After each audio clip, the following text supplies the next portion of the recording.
Haya Montaraces, buenas noches. Nuevamente recibimos en nuestra hoguera virtual a Pablo Javier Dávoli. Recordaros que nació en la provincia de Santa Fe, Argentina, el 11 de febrero de 1975, la festividad de Nuestra Señora de Lourdes, en el seno de una familia católica. Es un abogado, académico, escritor y periodista argentino contemporáneo.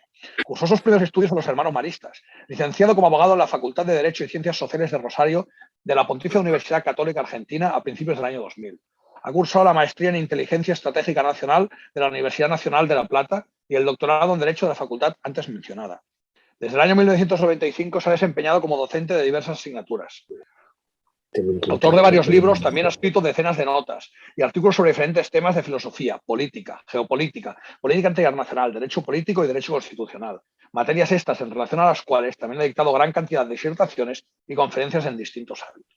En el mes de agosto del año 2011 participó en el encuentro con su santidad, el Papa Benedicto, con los jóvenes docentes universitarios en el Escorial.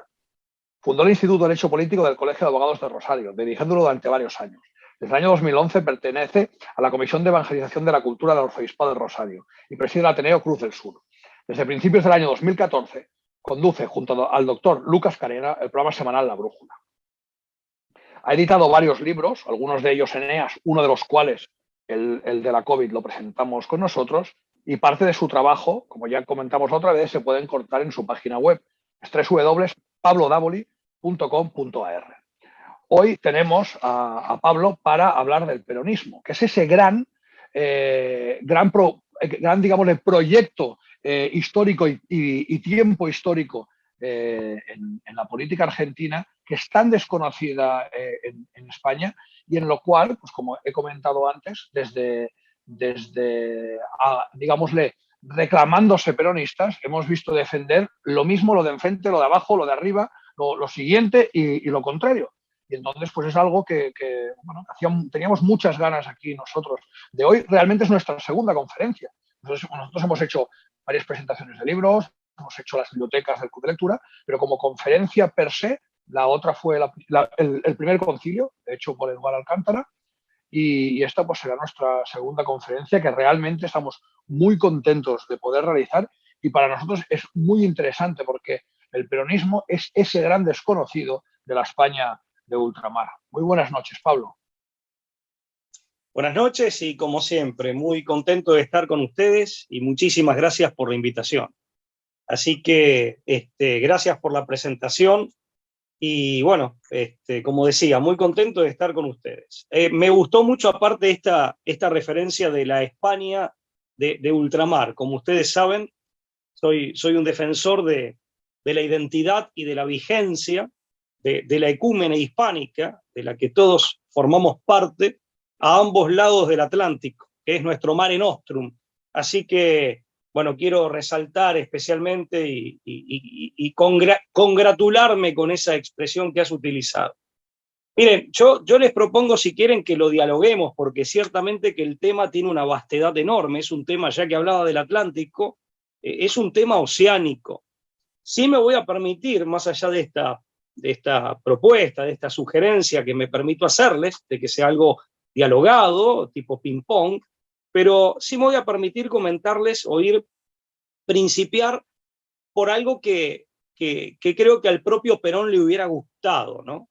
El peronismo tiene una base greco-latina y más específicamente aristotélica en su doctrina, muy clara, ¿no? Para quien sabe ver, muy clara. Y las cosas, desde esta perspectiva, se definen por su propia esencia, ¿no? O sea, en esto el peronismo es ajeno a todo nominalismo, y yo también. Entonces, es cierto que mucha gente utiliza el nombre del peronismo como si se tratara de una marca, casi como si se tratara de una marca comercial. Pero esto no es una cuestión de nombres. Esta es una cuestión de cosas y de hechos concretos. Bueno, esta cosa, si se me permite la expresión, que es el peronismo, debe ser definida por su propia esencia. Y el propio Perón decía que el alma de un movimiento político está dada o está constituida por su doctrina. Y la doctrina del peronismo es muy fácil de conocer. ¿Por qué? porque el propio padre del movimiento, que fue el general Juan Domingo Perón, la dejó plasmada en una multiplicidad de libros, no solo en discursos y en artículos, sino en una multiplicidad de libros. Yo siempre sugiero, como para comenzar esa aproximación o ese abordaje, el libro, que en realidad es un discurso después convertido en libro, Comunidad Organizada, o mejor dicho, La Comunidad Organizada, que es un libro pequeño, pero un libro fundamental, en donde Perón aborda cuestiones que son esenciales a la política, qué es la comunidad, qué es la nación, se permite hacer una breve reseña filosófico-histórica, qué es el Estado y para qué sirve. En realidad fue un discurso con el que Perón cerró el Congreso de Filosofía Internacional que su gobierno organizó en la Universidad Nacional del Cuyo, en la provincia de Mendoza, en 1949. Un congreso del cual participaron las grandes lumbreras filosóficas del mundo en aquella época. Argentinas, del resto de Hispanoamérica, de España y del mundo, ¿no? Del mundo. De hecho, es muy famosa, bueno, no pudo participar porque no le permitieron viajar, pero se quedó con las ganas y mandó una carta agradeciendo la invitación y llamándonos a los argentinos nación magnánima, y a Perón magnánimo como presidente nada menos que Martin Heidegger, que no era un hombre que se caracterizara por andar brindando elogios gratuitamente, ¿no? Más bien al contrario. Entonces, al finalizar ese histórico Congreso de Filosofía, que comienza como un Congreso nacional y finalmente en los hechos concretos termina siendo internacional, Perón, como presidente de la Nación en su primer mandato, dicta una conferencia que finalmente se plasma en este libro, que yo sugiero leer para introducirse en la doctrina del justicialismo, o conocido vulgarmente como peronismo, y este libro se llama La Comunidad Organizada. Pero también la doctrina del justicialismo, o nacional justicialismo, como fue su nombre originario, está plasmada no solo en las obras de Perón, sus libros, sus discursos, sus artículos. No hay que olvidarse que Perón había sido un profesor en la academia militar, y un profesor destacado ya desde joven. Tenía una vocación docente, era un hombre con facilidad de palabra, no solo para hablar como gran orador, sino para escribir. Pero además, esta doctrina está plasmada en leyes que entre sí guardan una coherencia, en todo un sistema normativo jurídico positivo. Leyes que fueron dictadas en su gobierno, en sus 3 presidencias, y que guardan entre sí, como digo, una coherencia intrínseca como sistema, que plasman jurídicamente una idea filosófico-política. Pero por sobre todo acá quiero destacar, más que las leyes, la Constitución del 49. Quiero destacar la Constitución del 49. Yo siempre digo, ahí también tenemos una fuente en donde abrevar, que uno dice, bueno, a ver qué es el peronismo, veamos, o vayamos a leer la Constitución del 49, donde hay toda una visión acerca de la comunidad nacional, acerca de la comunidad internacional, y ahora voy a explicar por qué, acerca del Estado, del gobierno, de sus funciones, acerca de aquellos valores que tienen, digamos, trascendencia cívica y política, que son fundantes de la nación argentina, aunque no exclusivos de la nación argentina, están plasmados jurídicamente. Ahí hay una plasmación filosófico-política, pero que se hace jurídica en una constitución.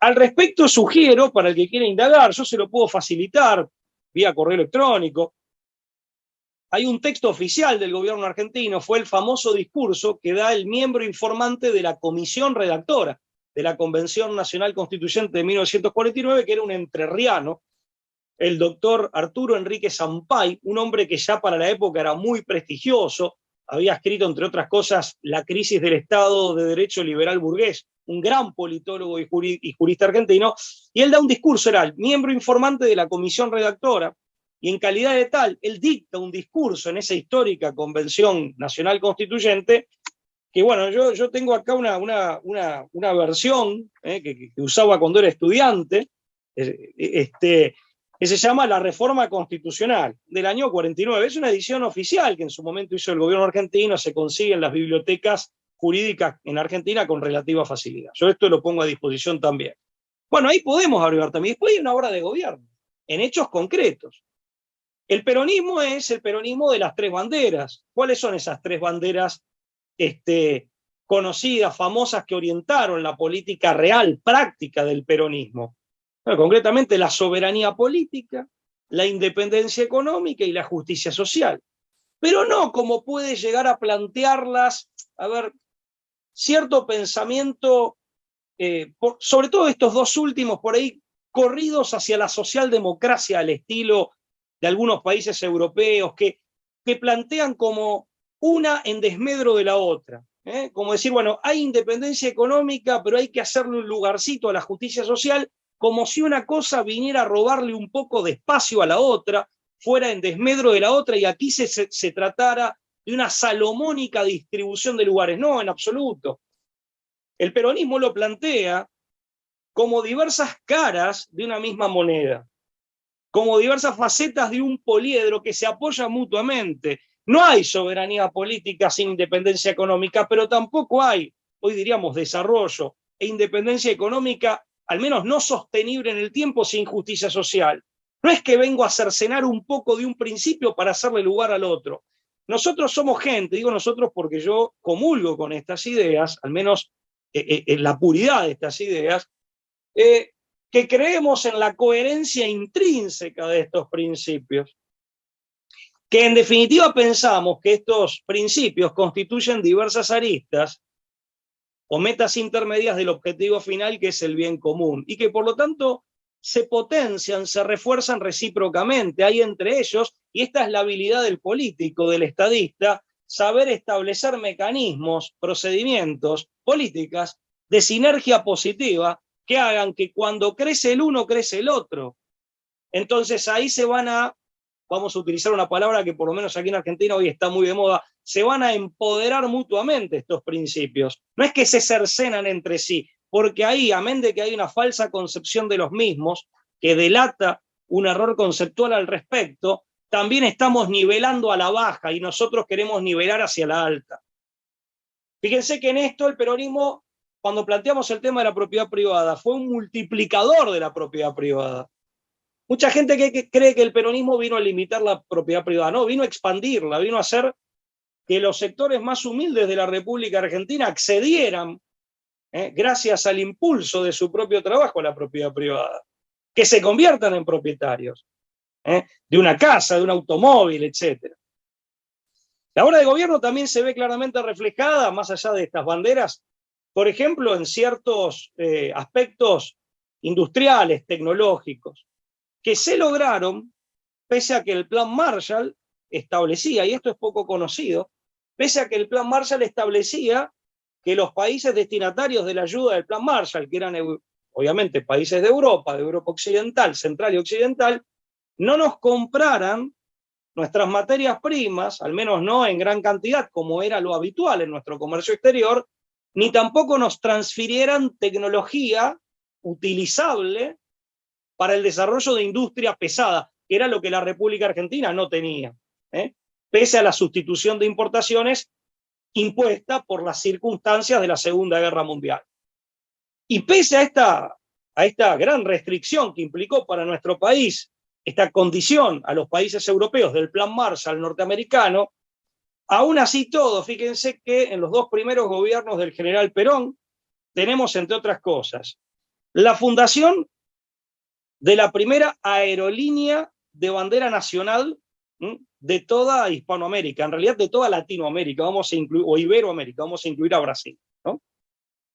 La primera aerolínea de bandera nacional, verdaderamente nacional, de toda Iberoamérica, que en el año 54, a mayor abundancia, fue declarada por la Organización de la Aviación Civil y Comercial Internacional la mejor aerolínea del mundo, al menos galardonada o distinguida en el año 54 de este modo, ¿no? La primera fuerza aérea de Latinoamérica, la primera fábrica militar de aviones de Iberoamérica, el primer desarrollo de Iberoamérica y uno de los primeros en el mundo con el proyecto Pulqui 1 y Pulqui 2 de aviones de propulsión a chorro, que para la época era tecnología de punta. La ampliación de la campaña antártica, la multiplicación de las bases antárticas argentinas. Ya había comenzado antes esto, con el primero y el segundo gobierno del general Perón, esto se multiplica, se expande, se consolida, se amplía. El primer canal de televisión de Iberoamérica, Canal 7, que existe hasta el día de hoy, ¿no? Después va a cambiar de nombre, Argentina Televisora Color, ATC, en los años 70, años 78, si no mal recuerdo, Canal 7. Entre muchos otros logros. Bueno, uno de los primeros proyectos nucleares del mundo.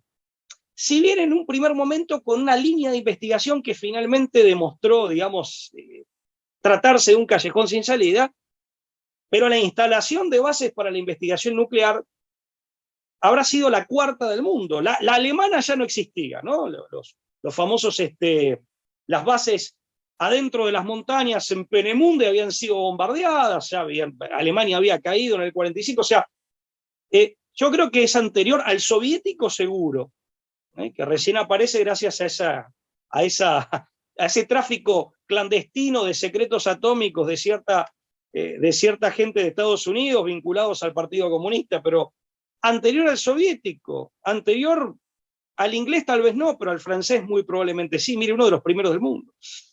Para el contexto de la posguerra, de la Segunda Guerra Mundial, según algunos analistas, la quinta fuerza aérea del mundo.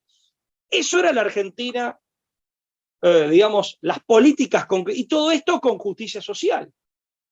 Acá hay un lema que a mí siempre me gustó, de los varios. Perón era de esos hombres que era capaz de escribir un libro muy profundo, hablar con grandes luminarias, politólogos, analistas políticos, filósofos, teólogos, pero también era un hombre que era capaz de expresarse con mucha sencillez y no necesitaba de un asesor de marketing. Lo hacía, digamos, por iniciativa propia y con capacidad propia. Hay algunas expresiones de Perón que son muy claras. Por ejemplo, cuando él habla de que hay que trabajar o de que el peronismo debe trabajar para la grandeza de la nación y la felicidad del pueblo. También como dos caras de una misma moneda. Pero aparte, ninguna de estas caras se explica por sí sola. Un nacionalismo que no cuida a su pueblo, un nacionalismo que no los abraza a todos, no es un auténtico nacionalismo. Esto ha pasado muchas veces. En Europa, en Hispanoamérica, en Brasil. Un nacionalismo que no tiene ese sentido social, esa capacidad de abrazarlos a todos, no es simplemente un nacionalismo al que le falta algo externo a sí mismo, no, es un mal nacionalismo, es un nacionalismo mutilado, como mínimo, al cual le falta o tiene un déficit de algo que le es propio, que tiene un agujero. Pero tampoco se puede pensar en lo social sin pensar en una de las expresiones más acabadas de lo social, que es la comunidad nacional. Ahora, es un nacionalismo social, pero que no es belicoso. Al revés, siempre apostó al diálogo entre los pueblos. Perón es uno de los primeros hombres que empieza a hablar de la amistad entre los pueblos. En los años 70 Perón habla claramente. Ayer o anteayer se cumplieron 50 años de un famoso discurso de Perón en donde él pone de manifiesto la cuestión ambiental. 50 años. Y él pone de manifiesto ya a fines de los 60, en el libro La Hora de los Pueblos, libro del año 68, habla claramente, así como denuncia a la sinarquía y a la mundialización, esa sinarquía de poderes supranacionales estaba conduciendo, hoy le llamamos globalización. Él dice hay que armar un modelo diferente de los pueblos, pero no los pueblos peleándose entre sí con esos nacionalismos que de pronto son xenófobos, en donde se definen por oposición al vecino o a otra nación, sino un diálogo entre los pueblos en donde cada uno, amén de bregar por sus intereses, contribuye al bien común de la humanidad. ¿Desde dónde? Desde su plataforma geopolítica y desde su propia autenticidad espiritual, desde su propia identidad.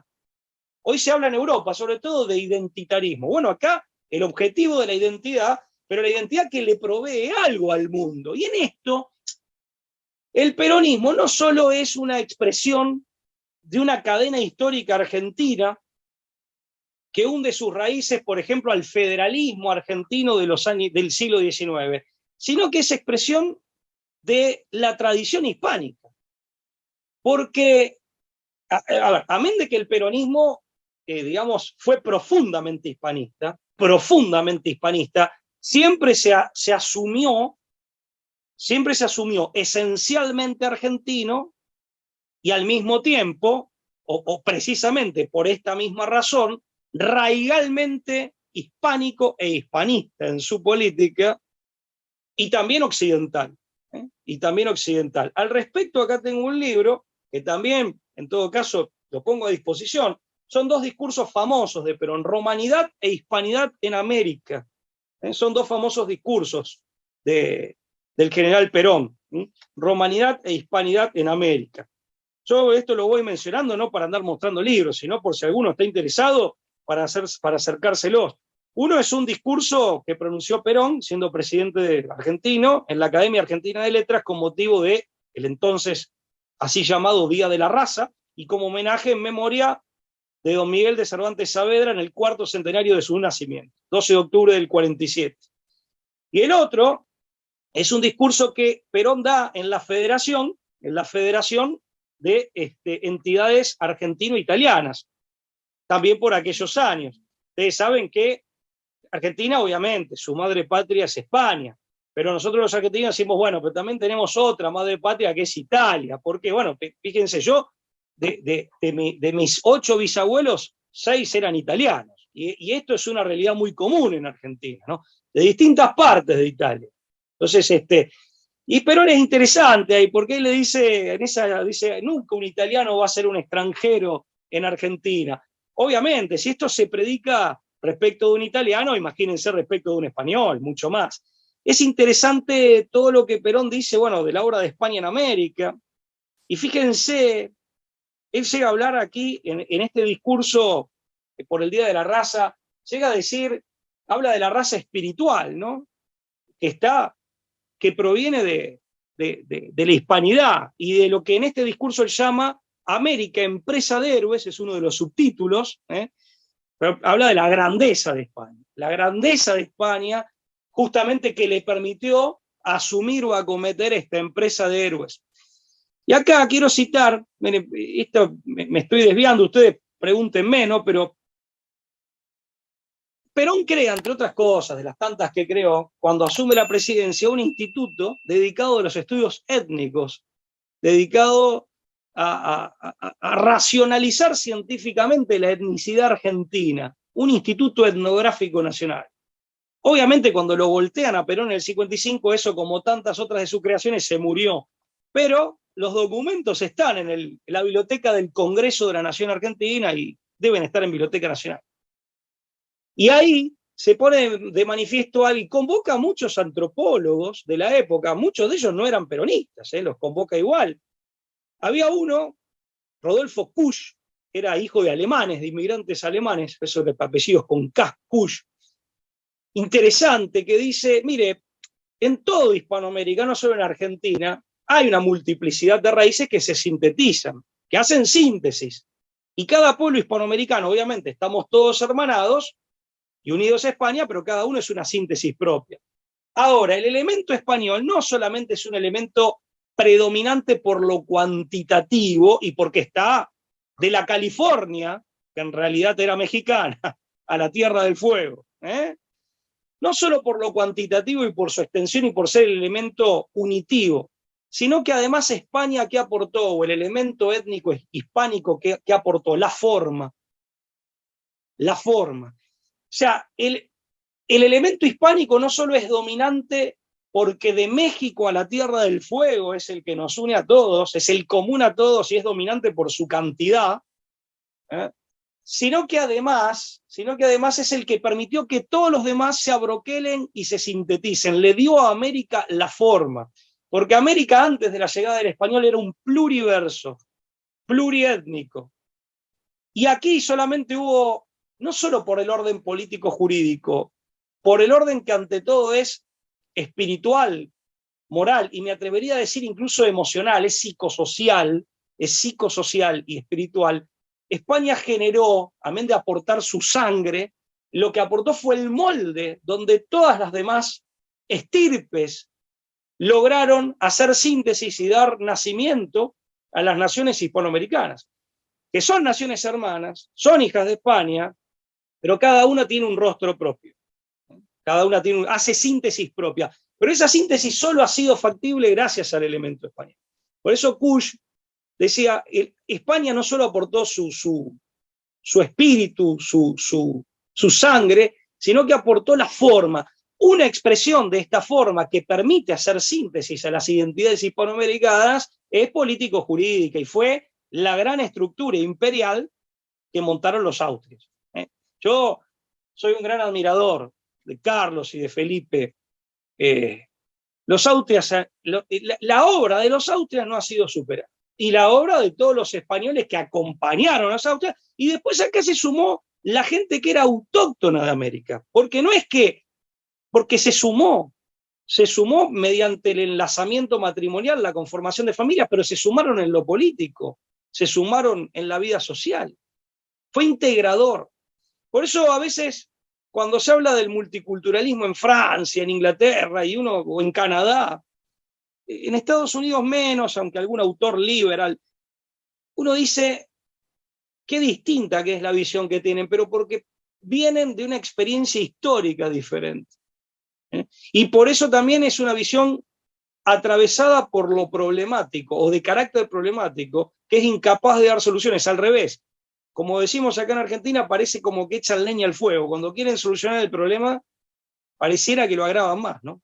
Como que le tiran nafta al fuego. Bueno, me desvío un poco, pero el peronismo es parte de esa cadena, y la extiende y la proyecta en el tiempo. El gran debate ahora, Raúl, no sé si para dónde quieren que rumbe el diálogo, ¿no? Sí, bueno, quizás lo primero sería eso, matizar un poquito quizás Claro, no era generar estómagos agradecidos, gente con paguitas y con subvenciones, no, era que darte las herramientas para que tú y tu familia puedan vivir dignamente en tu pueblo. Por supuesto. A ver, el peronismo es, si se quiere, a ver, por utilizar la expresión de algún politólogo o de algunos politólogos, es policlasista. Y como bien lo dijiste vos, digamos, se focaliza en la comunidad. Asume a la comunidad constituida por hombres libres, por varones y mujeres, y la mujer, no hay que olvidarse que el voto y la participación política activa la promovió el peronismo en Argentina. Varones y mujeres que son dueños de su propia vida, que tienen un señorío sobre su propia vida, una patria de señores. Entonces, el peronismo es un comunitarismo que abarca a los diversos sectores sociales. Si se quiere, con una terminología más liberal y más de los marxistas, es policlasista, porque es comunitarista, y en esto también abrevan la tradición hispánica, la comunidad, pero una comunidad que no concebimos sino conformada por hombres libres, varones y mujeres que son dueños de su vida. ¿Cuál es el criterio? Esto es aristotélico, pero es anterior aún, es platónico. El criterio es la justicia. Por eso se denomina justicialismo. Y de hecho, una de las consignas de Perón, que incluso aparecía en los libros de la escuela primaria de los niños, es: tengo acá un libro de segundo grado de mi padre, editado en un colegio de los hermanos maristas. O sea, cada siglo tiene su conquista. Y así como en el pasado se limitó a obtener la libertad, el nuestro debe proponerse la justicia. La justicia, pues eso se autodenomina justicialismo o nacional justicialismo. La justicia es la que permite justamente que un hombre tenga la posibilidad de ganar su propio sustento de acuerdo con o en virtud de su trabajo, y su trabajo proveer al bien común. En los años 70 Perón va a decir, bueno, cada argentino tiene una misión que cumplir en el marco de un gran proyecto nacional. Al cumplir con esa misión se realiza él y contribuye a la realización comunitaria, que acá se revela también profundamente aristotélico. El bien de la persona, el bien personal y la satisfacción de la propia dignidad, la dignificación del hombre, se produce en el bien común. No hay bien común en contra del bien personal, ni puede haber bien personal, los aristotélicos hablan del bien particular, con mayor propiedad, sin ese contexto del bien comunitario. Son dos caras de la misma moneda, dos facetas de la misma realidad, o metas intermedias que coadyuvan entre sí para el mismo objetivo. De hecho, en la comunidad organizada también se puede leer, ahora estoy parafraseando porque no lo tengo, bueno, acá en alguna de las bibliotecas, pero nadie se realiza sino en el contexto de una comunidad que se realiza. No existe. A ver, y en esto toma distancia el peronismo tanto claramente desde su inicio del individualismo liberal, como del colectivismo tan característico, entre otros, del marxismo. Esto los jóvenes de los años 60 por ahí decían ni yanqui ni marxista, ¿no? Bueno, es un poco el resumen de esa idea. Es una idea también que está muy en consonancia con la doctrina social de la Iglesia, y por eso el peronismo, elemento que no mencioné, siempre se definió como de tercera posición. Siempre. Yo dice que es de derecha o de izquierda, no es de ninguno de esos dos extremos. Tampoco está a mitad de camino, tampoco es una posición intermedia entre esos dos extremos. Es algo diferente. ¿Por qué? Porque esos dos extremos parten, digamos, de oposiciones, en donde se toma partido por un extremo u otro de esas relaciones de contradicción.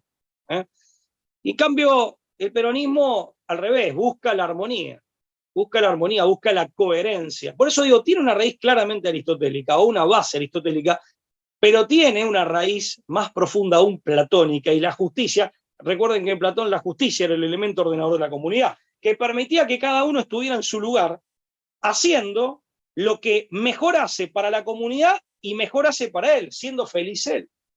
Pero esto, claro, requiere de un pueblo que sea dueño de su Estado y de su política. No lo que vemos en la realidad actual, en donde las instituciones se han vuelto, y no solo el Estado, se han vuelto superestructurales. Ustedes lo padecen, perdón, no quiero tener la temeridad de hablar de una casa que no es la mía, pero por lo que yo leo y escucho de ustedes, de vuestros compatriotas, tienen ese problema incluso agravado por la superestructura burocrática de Bruselas, ¿no? Me permito decirlo citando a compatriotas de ustedes. Sí, somos lacayos de la Unión Europea y de Estados Unidos y la OTAN. Entonces, bueno, esto pasa con diversos matices y grados en todo el mundo. A nosotros también nos pasa. Entonces, y lo peor es que muchas veces se mantiene la mampostería, digo yo, la farsa, o quedan estas banderas, soberanía política, independencia económica, justicia social, reducidas a la declamación. Y a una declamación falsa, hipócrita, marketinera, vacía y berreta. No sé qué me causa más desprecio, sinceramente, o más enojo, para decirlo todo, querido amigo.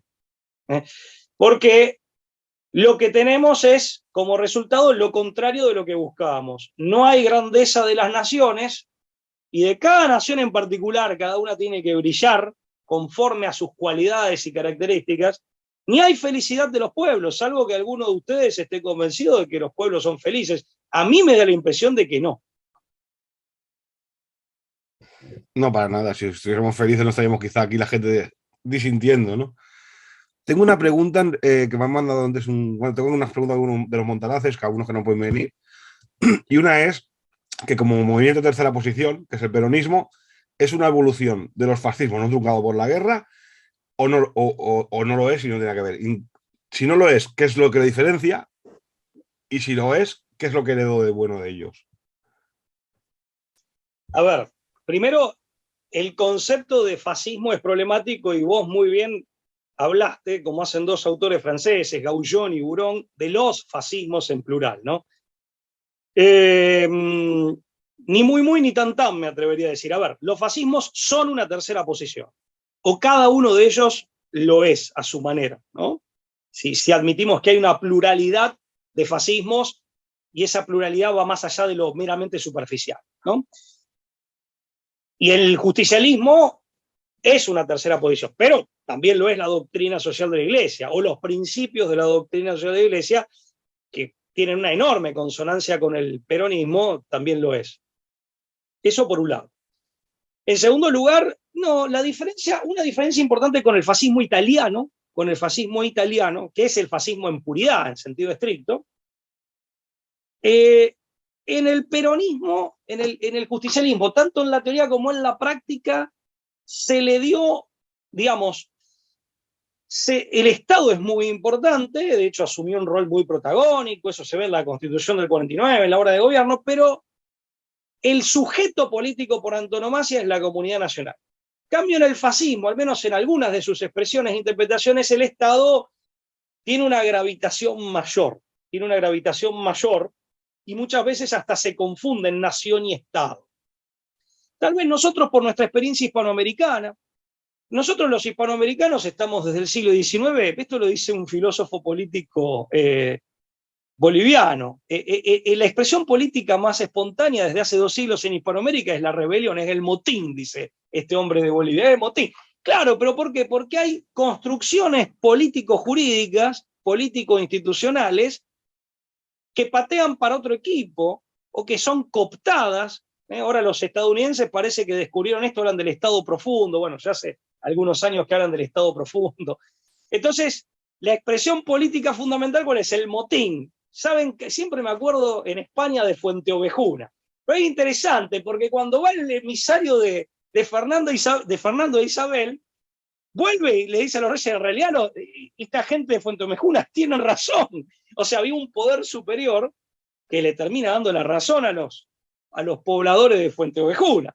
Pero ahí, ¿cuál es el sujeto político? La comunidad, que se deshace de un pequeño dictadorzuelo, de un tiranuelo. Pero bueno, yo creo que tal vez por esta experiencia hispanoamericana que tiene que ver no solo con simplificando las cosas con alguna temeridad, pero bueno, no me veo obligado a eso, no solo tiene que ver con esa enajenación de las propias instituciones políticas, por colonialismo cultural, por infiltración de otros intereses, fundamentalmente la masonería y el imperialismo británico, en donde el pueblo queda como convidado de piedra, como observando, mirándolo por TV, ¿no? Y la política educativa va para algún lado y para lugares que no son los que realmente hacen al bien común y a la propia identidad. Y creo que esto viene de antes, viene tal vez de las últimas décadas de los Borbones en el siglo XVIII.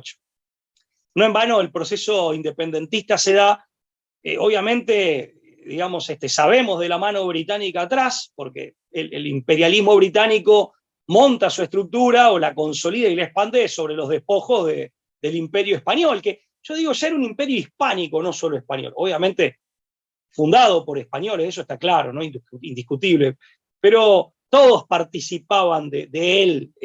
No hay que olvidarse, por ejemplo, que miren, el grueso, por lo menos en nuestra región, el grueso de los indios o amerindios en las guerras de independencia estaban del lado realista. Aparte, la división era esa, y el mismo estaban del bando que pretendía, digamos, no, miren, no interesa si es la Junta de Cádiz, o no interesa, pero sigamos, o no interesa cómo está distribuido el poder hacia adentro, que era lo que los Borbones habían cambiado, habían centralizado en la metrópoli, por eso se empezó a hablar de metrópoli y periferia.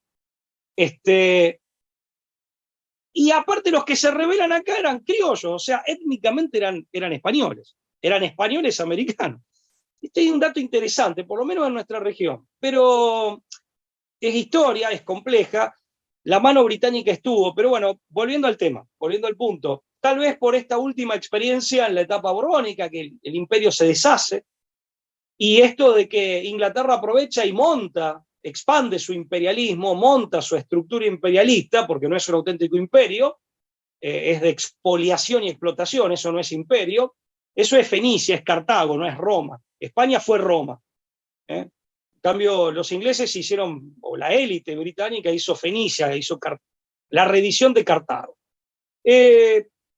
Bueno, siempre fueron estructuras políticas que estuvieron medio alejadas del pueblo, entonces tal vez por eso, y ahí hay una diferencia importante con el fascismo. El fascismo es mucho más estatista, Aparte, el propio Perón lo pone en la Constitución del 49, en medio de una ola de nacionalizaciones y demás. Sampay, pero el propio Perón avalaba esto, dice, mire, en realidad, si bien lo estaban consignando en la Constitución, y Perón en los 70 lo va a reafirmar más profundamente, en esto hay que ser pragmático. Es más, en la Convención Nacional Constituyente del 49, Sampay cita a De Bonald, que era un reaccionario francés, y dice, mire, los niveles de intervencionismo estatal en la economía dependen dependen en gran medida de las circunstancias históricas. El peronismo no es dogmático con la intervención estatal en la economía. O sea, acá, por ejemplo, el Estado intervino con anterioridad a Perón para fundar yacimientos petrolíferos fiscales, pero bueno, porque ningún particular lo hizo, y el único que estaba en condiciones de hacerlo era el ejército argentino. Pero si hubiera habido particulares que lo hicieran y esa empresa funcionara bien, el peronismo en ese sentido no es dogmático en ese aspecto. Bueno, ahí creo que ahí hay una diferencia importante con el fascismo. Obviamente después hay muchas similitudes. Por lo pronto, los dos son de tercera posición. No podemos olvidar tampoco que Perón estuvo en Italia en los años 30, ¿no? Estuvo en Italia, de hecho, tuvo contacto personal, no digo que asiduo, creo que no, sinceramente, pero sí un contacto personal con Mussolini en su momento. De hecho, él cuando se presenta como parte de la delegación diplomática argentina, se sabe que Mussolini se llevó lo elogió, porque de hecho eran presentaciones, viste, que tienen, digamos, un protocolo muy ajustado, con, digamos, límites de tiempo muy ajustados. Bueno, hay historiadores argentinos que cuentan que Perón se estaba retirando, como correspondía, le dice, bueno, su excelencia, me retiro, respetando el protocolo, y dicen que, bueno, que Mussolini le dijo, no, quédese acá porque a mí cuando me interese, Mussolini tiene ese estilo que es muy italiano, muy de romper las formas, quédese acá porque a mí cuando me interesa hablar con alguien, dice el protocolo no me importa, una cosa así. No sé, algún historiador argentino lo cuenta, bueno. Así que, por eso te digo con una cierta, a ver, digamos, ni tan ni muy. Hay diferencias que son importantes. Peronismo es más democrático, si se quiere, al menos en el sentido más clásico de la palabra democrático, más digamos, más difundido, podríamos debatir al respecto, pero es más democrático. Fue estatista, pero lo fue circunstancialmente, pero no lo es dogmáticamente. De hecho, en los años 70 va a hablar de las organizaciones libres del pueblo. Pero sí, obviamente también hay similitudes y hay puntos compartidos, sin ningún lugar a dudas, sin ningún lugar a dudas. Hombre, en defensa de muchos fascismos, que quizás lo único que se pudo desarrollar fue el italiano, porque el resto de fascismo, como les pilló la guerra, tampoco se sabe cómo podían evolucionar, porque claro, también eran más estadistas al estar en guerra. Cuando estás en guerra se concentra el poder en el Estado. Entonces, claro, aparte, Raúl, si vos lees los 18 puntos de Verona de Mussolini, es un fascismo que estaba buscando su propia democratización en el sentido de ampliar la participación popular. Está claro que contaban ellos, o contaron durante gran parte de su trayectoria, con todo un apoyo popular que es indiscutible, pero bueno, esta idea de formalizar la participación popular, de que sea más efectiva, más y no solo formal, sino que más regular y también más efectiva, y que quedara a futuro como parte de la propia organización política. Eso estaba en los 18 puntos de Verona. Pero bueno, eso quedó truncado. Los 18 puntos de Verona en la República de Salò, cuando Mussolini ya, digamos, no gobernaba Italia. Y está muy bien lo que decís vos. O sea, por eso uno dice, bueno, la doctrina es una cosa y después, obviamente, hay niveles de plasmación más o menos condicionados por las circunstancias. Un gobernante en guerra, y en guerra como les pasó a ustedes en Europa, bueno, no le pasó a España puntualmente, pero les pasó a todos, se combatió casa por casa. Entonces, estuvieron en Europa. Yo siempre pienso qué terrible que habrá sido eso en las dos guerras mundiales, el combate casa por casa, donde el campo de batalla, digamos, es en las calles o en tu propia casa. luego también, Pablo, quería tratar otro tema que es, claro, los tiempos cambian, la situación cambia. ¿Qué diferencia hay entre los dos gobiernos de Perón? Entre el primer gobierno y el segundo gobierno. No, en realidad hay más diferencias, no tanto entre el primero y el segundo, aunque pasó algo que fue complicado, que fue la muerte de su señora, de una de sus esposas, Eva Perón, María Eva Duarte, de Perón, que dicho sea de paso lo digo porque mi bisabuela tenía un parentesco relativamente lejano con los Duarte, que es una bisabuela criolla que yo tenía, que yo tuve. Ahí hay una diferencia importante, porque eso tuvo un impacto político, social, pero no, la mayor, digamos, hay más diferencia entre por un lado, los dos primeros gobiernos de Perón y por otro lado el tercero, porque ahí sí hay un cambio epocal. Ahí sí estamos pasando del contexto de los años 40-50, segunda mitad de los 40, primera mitad de los 50, eso queda a un lado y el contraste es mucho más grande con los primeros años de la década del 70. Aparte, el propio Perón ya es un hombre mayor, ya es un hombre cercano a los 80 años. Si bien siempre fue un hombre muy vigoroso, siempre fue un hombre, digamos, que gozó de buena salud, fuerte, un hombre fuerte, un quebracho, ¿no? Un roble. Pero, claro, era un hombre ya, digamos, con otra edad, ¿no? Y no solo me refiero al trabajo propio de la biología, al desgaste propio del cuerpo, también era otra época, era otra Argentina, y el mismo Perón era un hombre, digamos, que bueno, los años obviamente tienen su impacto no solo en nuestro cuerpo, sino también en nuestra manera de pensar y demás. Pero yo creo que en esencia es lo mismo, ¿no? A mí no me gusta hablar de varios Perones, ¿eh? O sea, Perón siempre fue Perón, obviamente, pues desde luego hay matices, hay cambios que pueden ser importantes, pero que no afectan a la esencia, ¿eh? Pero que no afectan a la esencia. No digo, también sobre todo la diferencia que hay entre que puede haber el gobierno no estando, a lo mejor no es porque ya solo por la edad, porque claro, con la edad pues eres más razonable o menos razonable, lo que sea, pero también porque claro, o sea, a dos tiempos, o sea, es una persona que no es lo mismo la Argentina del año 50 que la del año 70, es una realidad diferente, en el exterior hay unos enemigos o unas potencias diferentes, hay unas necesidades diferentes en la población, y claro, pues siempre hay una adaptación que puede hacer que a lo mejor ya sea más social o voy a estar industrializada, por la segunda época fuese quizá más por otro camino. A eso me refería. Sí, a ver, el contexto era diferente. Primero Perón le toca, primero ya estamos en los años 70, estamos en un contexto de, digamos, con una Argentina que ya no tenía la gravitación internacional que supo tener en los años 40 y 50.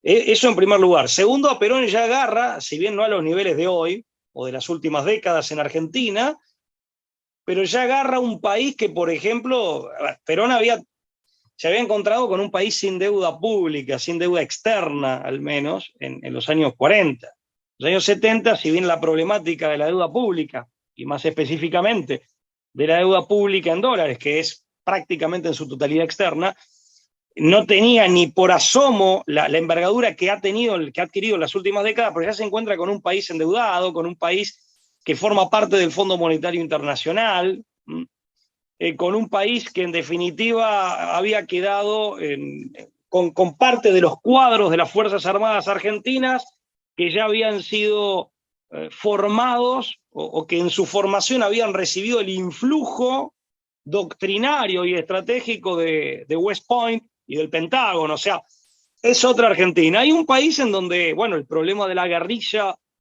subversiva, terrorista de izquierda estaba, ¿no? O sea, a ver, por eso digo, es una Argentina con menor gravitación, más encadenada o con digamos, más atada, por así decir, y en un contexto muy problemático económicamente, políticamente, insisto, y el hombre mismo siendo la misma persona, pero con el efecto de los años, siendo todavía un hombre fuerte, lúcido desde ya, pero con el efecto de los años encima. Yo creo que él tuvo plena conciencia de que se moría, y por eso también fue un Perón que apostó mucho a la unidad nacional, con otras fuerzas políticas. Esto lo quiero destacar porque en el lado del partido político históricamente opositor, que fue la Unión Cívica Radical, quien había sido su enemigo político, el doctor Ricardo Balbín, bueno, Perón intenta conformar una fórmula de unidad nacional Perón-Balbín, que había sido su adversario político histórico. Y Balbín acepta. Los que no aceptaron fueron los jóvenes, o parte de los jóvenes de aquella época de ambos partidos. Que ahí tienen, y lo voy a decir con claridad, una responsabilidad histórica, porque para mí está bien, con el diario del lunes, todos leemos o podemos hacer una lectura mucho más esclarecida, pero ha sido catastrófico para la República Argentina que ese intento de acuerdo que tenía una expresión electoral o que quiso tener una expresión electoral no haya prosperado. Bueno, es un tema complejo también.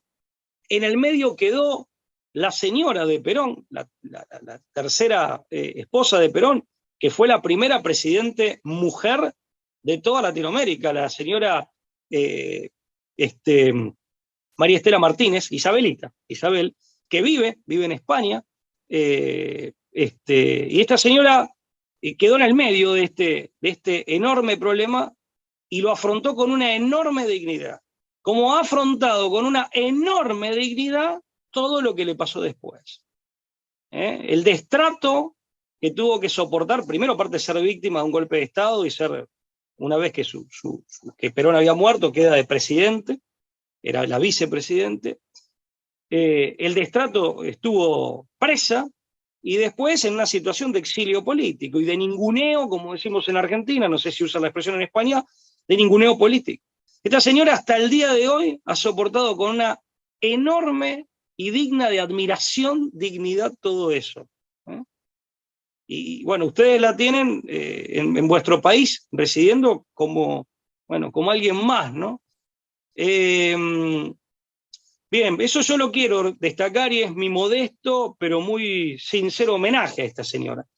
Y tuvo que pasar por todo eso, y desde ya el país tuvo que pasar por muchas consecuencias muy graves, que después se han ido sumando otras causas y han agravado aún más esas consecuencias, en parte, porque los jóvenes de aquella época de ambos partidos, o mejor dicho, algunos de los jóvenes de aquella época de ambos partidos, por miopía, por mezquindad o por traición, hay que decir todo, no permitieron que este tipo de acuerdos, que este acuerdo quiso tener una expresión electoral, podría no haber sido esa y otra cosa, pero que este tipo de acuerdos profundos no prosperaran. Y para el país ha sido catastrófico, amén de la suerte personal de la señora de Perón, a la que también, insisto, quiero hacerle este reconocimiento de corazón. Te digo más, Perón, mi padre tuvo ocasión de verlo en España, Perón, antes de que volviera a Argentina. Es una anécdota sencilla, mi padre no estaba militando políticamente, de hecho estaba de viaje de estudios con varios compañeros en Europa, fueron a visitarlo a Perón, muchos de quienes estaban presentes no eran peronistas, fueron igual. Perón los recibió, obviamente estaba su señora, estaba Isabelita, y esta anécdota personal que me contó, que me cuenta mi padre, que Perón les habló largas horas y les dijo que Argentina debía ir justamente a... hoy se habla de políticas de Estado, políticas públicas, en definitiva, políticas consensuadas por todas las fuerzas políticas, por todas las fuerzas político-partidarias.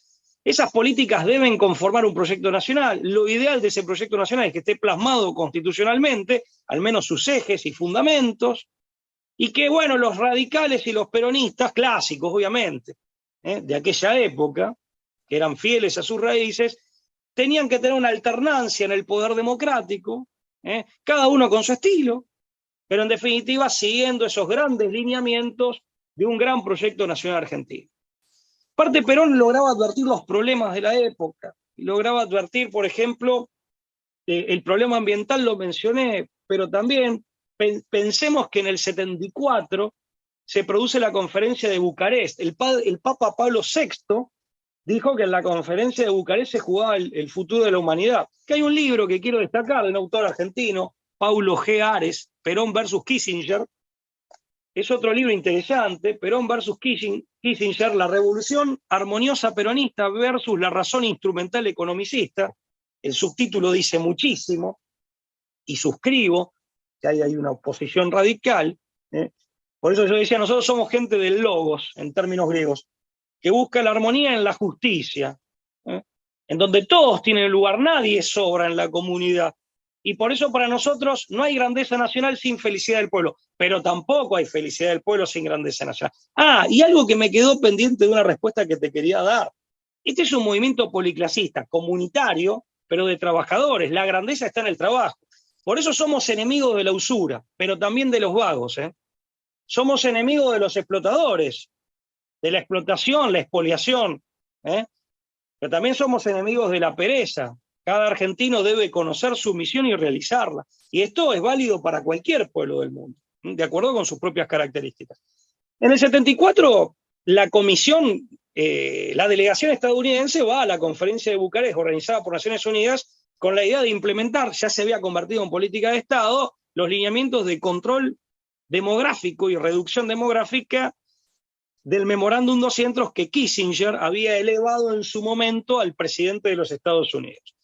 Entonces, ese memorándum 200, donde Kissinger habla abiertamente, digamos, de mantener a los países del entonces llamado tercer mundo, mantenerlos en el subdesarrollo y aplicar una política de reducción demográfica, como para que la gente no moleste, o no estorbe, digámoslo, desde esa perspectiva tan maquiavélica y tan terrible, lo ven así, y tan inhumana,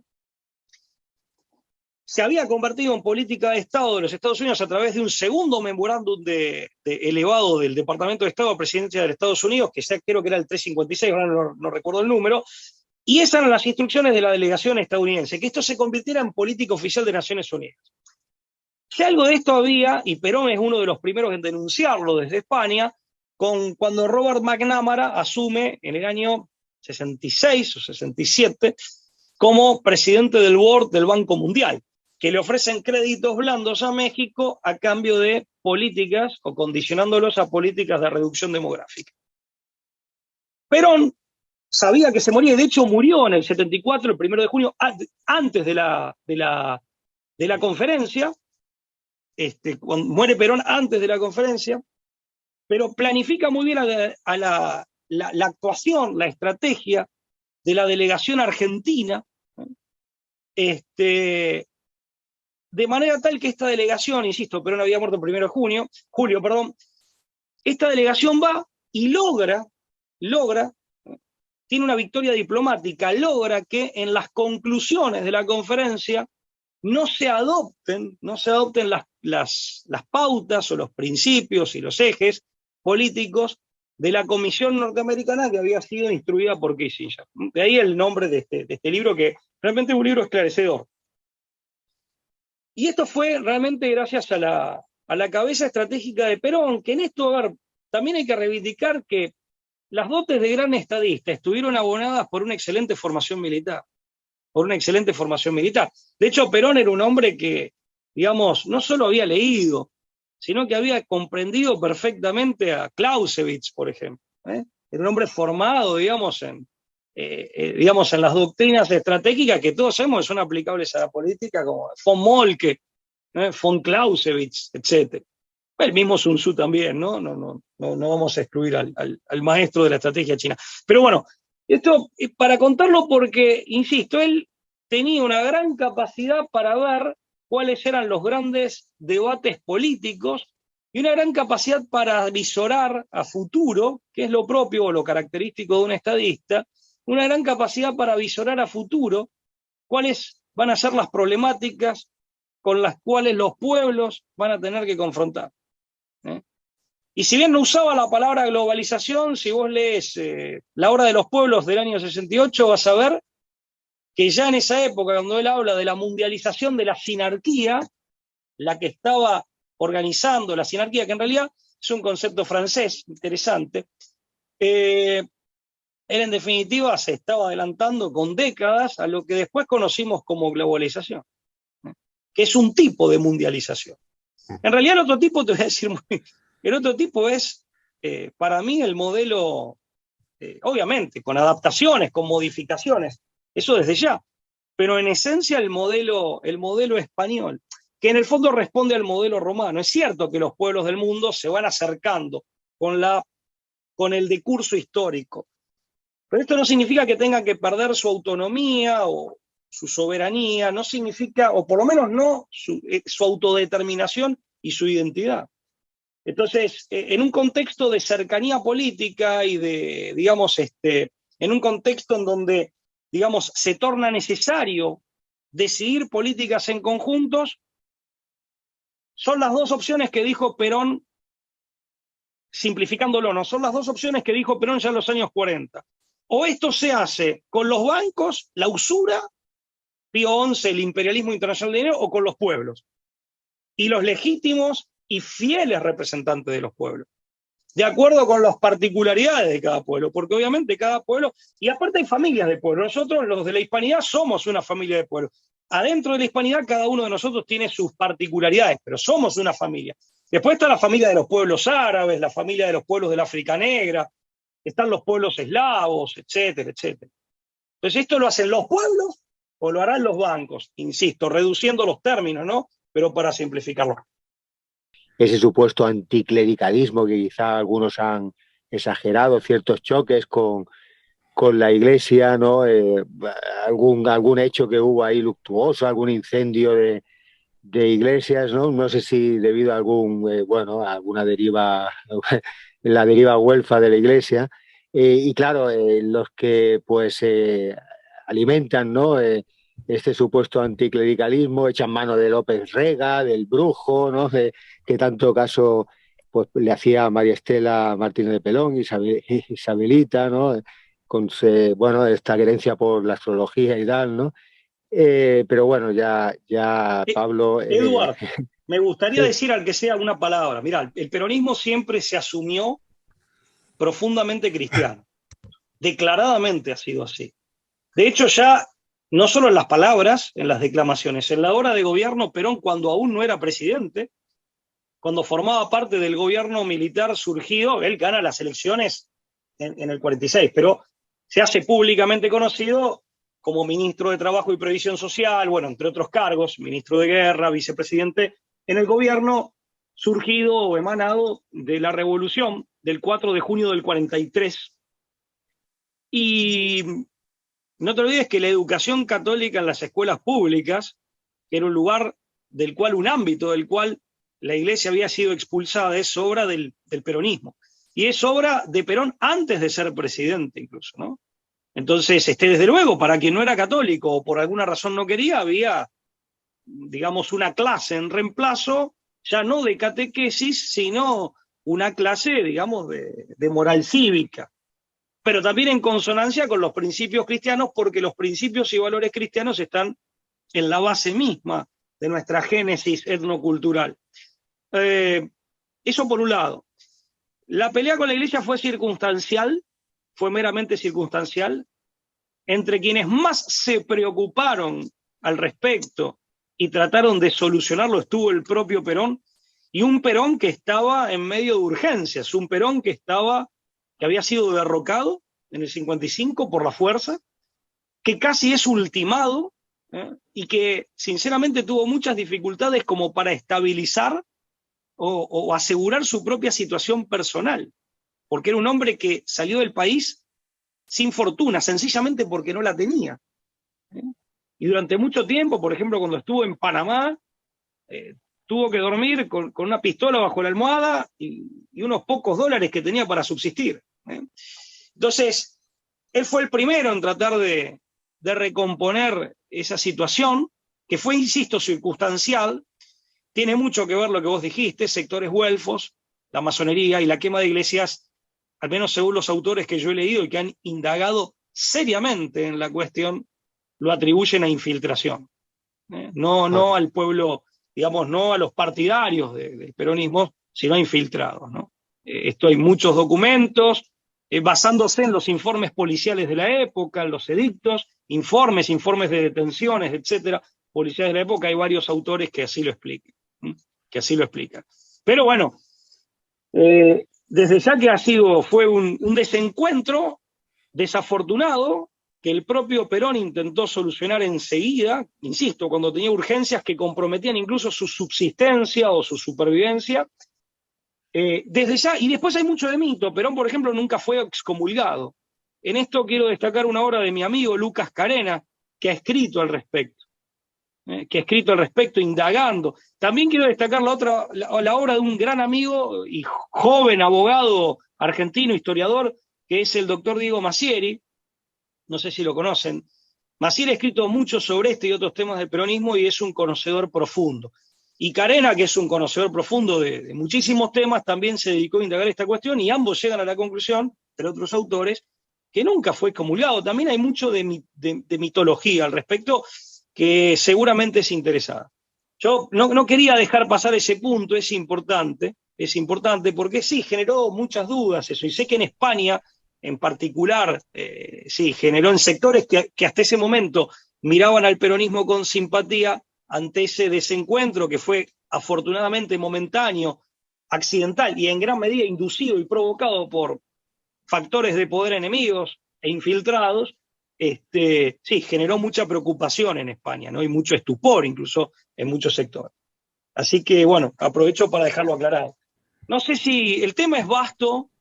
Déjenme terminar, aunque sea con una frase también de Perón, de esas muy sencillas, pero que dicen mucho, en donde la sencillez compite con la profundidad y no sabemos cuál gana. Tenemos una moral que cumplir, una familia que defender, una patria que honrar. Fíjense que aquí hay todo un programa de gobierno resumido, cifrado en sus puntos fundamentales. Una moral que cumplir, una familia que defender y una patria que honrar. La gran cuestión, y la dejamos para otro momento, es si el peronismo está vivo o no. Los peronistas discutimos mucho al respecto. Yo creo que sí. Yo creo que sí. Está vivo en el pueblo, en el corazón del pueblo. Y mucha gente es peronista y no lo sabe, porque cree que peronismo es otra cosa, que muchas veces se presenta falsamente como tal sin serlo. Hay demasiada impostura y falsificación y demasiado marketing. Entonces, pero yo creo que sí, son como las brasas. Cuando hacemos el asado en Argentina, a veces desaparece la llama, quedan las cenizas, pero abajo de las cenizas está el carbón encendido. No importa el nombre, eso lo dijo el mismo Perón, no importa que alguien se diga peronista o no peronista, no importa eso. Lo que importa es compartir principios y valores y sobre todo, y en esto me pongo agustino, amores. El amor a Dios, a la patria y a la familia. Y el amor a los hombres de las otras patrias. Que me ha quedado una pregunta que ya te la haré porque no sé si fue en La Brújula o en una entrevista que te hicieron que dijiste que ibas a sacar otro libro con EAS, ¿no?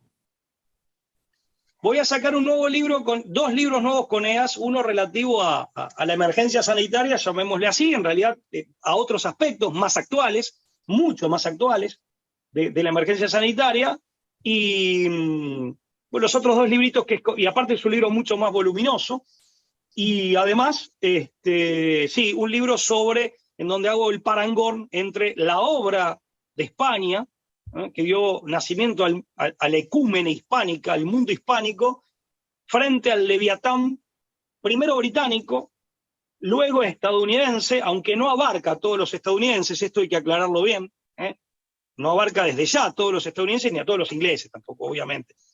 Y finalmente, oligárquico, plutocrático y cosmopolita, globócrata. Pero bueno, ahí hay una línea leviatánica, incluso en la teoría, en la doctrina política, frente a la línea, digamos, románico-hispánica, que hay que resucitar, pero 2.0, o sea, siglo XXI. O sea, no vamos a vestir de armaduras, pero sí, con el mismo espíritu, construir un mundo de acuerdo con nuestros principios, valores, y nuestro horizonte trascendente. Insisto, acá este subtítulo de Ares me gustó, la revolución armoniosa. La armonía se encuentra en la justicia y en la búsqueda de la verdad, del bien y la belleza. El Leviatán es otra cosa, es enemigo de estos principios y finalidades. Bueno, Montaraces, hemos tenido que despedir al amigo Pablo Dávoli de manera forzada, ¿no? Porque al final, pues la vida del militante es la que es. Y como últimamente digo demasiadas veces, la vida da para lo que da. Y a mí ya no me da para más. Ha sido interesantísimo, ¿no? El poder desgranar un poco más ese justicialismo, nacional justicialismo que el general Perón trajo a Argentina, que creó una nación grande y potente, ¿no? Cuando ves algunos vídeos de época, alguna vez hemos comentado también con el tema de esas expediciones de Walt Disney a la Hispanoamérica, ¿no? Que esa Hispanoamérica no es que no tuviera nada que envidiar a España, sino que superaba a España por arriba y por abajo por el empuje de sus gentes que se quedaron ahí. Y bueno, pues ¿y en qué se ha convertido a día de hoy? Si nosotros vivimos en un estercolero, lo suyo es vivir, vamos, en ¿cómo se llama eso? En el crematorio de basuras. Pero así estamos, y así nos luce, amigos. Recuperemos, como dice Pablo Dávoli, el espíritu del hispanismo 2.0 y reconquistemos el mundo para que el bien triunfe sobre el Leviatán. Muy buenas noches.